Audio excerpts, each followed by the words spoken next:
ភូមិស្វាយត្បូងខេត្តកំពង់ចាមពេលថ្ងៃរៀបលិចខ្យល់បក់តិចតិចនាំក្លិនផ្កាព្រៃខ្ញុំបានជួបស្រីអ្នកដោយใจ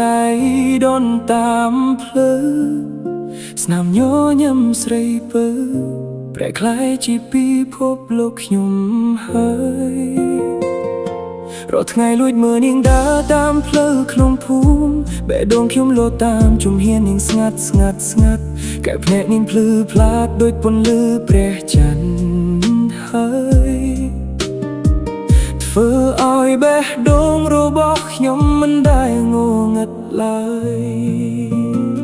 ខ្ញុំលងស្នេហ៍នឹងស្នាមញញឹមរបស់នាងហើយមិនហ៊ាននិយាយប្រាប់នាងនៅឡើយខ្លាចថាបើប្រាប់នាងនៅថ្ងៃណាមួយខ្ញុំនឹងបាត់បង់ស្នាមញញឹមនោះជារៀងរហូ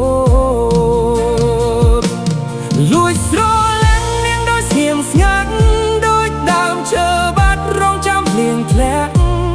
ចិត្តខ្ញុំនៅតែចាំឈ្មោះនាងជាក់លាក់តែនាងមិនដែលបានលឺឡើយលងស្នេហ៍ក្រមុំភូមិស្វាយត្បូងស្រឡាញ់រហូតបេះដូងមិនអាចលាក់ស្នាមញញឹមរបស់នាងនៅតែចងចាំជាក់ទោះជារូបអ្នកមិនដែលដឹងពីចិត្តខ្ញុំឡើយលងស្នេហ៍ក្រមុំភូមិស្វាយត្បូងខេត្តកំពង់ចាមហើយខ្ញុំនៅសំឡឹងទៅផ្លូវដែលនាងធ្លាប់ដើរនេះហើយព្រោះលងស្នេហ៍ត្រានត្រៃ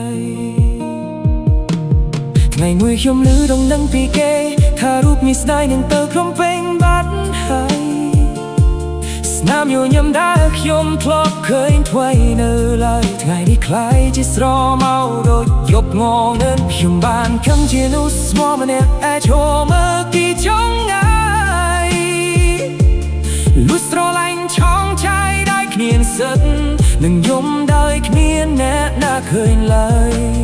បើមានថ្ងៃណានាងណាកាត់ភ្លឺចាស់លួមរងទៀតខ្ញុំនឹងសាភាពឆ្លៀតប្រាប់ត្រានត្រៃជាមួយពាក្យខាស្នេហ៍ទៅនាងនេះហើយខ្ញុំនឹងឆ្លើយថាខ្ញុំស្រឡាញ់នាងខ្លាំងណាស់លងស្នេហ៍ក្រមុំភូមិស្វាយត្បូងហើយខ្ញុំឈរសំឡឹងទៅផ្លូវដែលនាងធ្លាប់ដើរទុកឲ្យទឹកភ្នែកធ្លាក់ជាមួយខ្យល់ទន្លេហើយព្រោះស្នេហ៍មួយនេះគ្មានថ្ងៃបានឆ្លើយប្រាប់នាងឡើយលងស្នេហ៍ក្រមុំភូមិស្វាយត្បូងខេត្តកំពង់ចាមនេះហើយនេះជាចម្លើយដែលចេញពីចិត្តមិនកោហកឡើយនៅភូមិស្វាយត្បូងមានតែស្រស់ពមិត្តដែលបងដកចិត្ត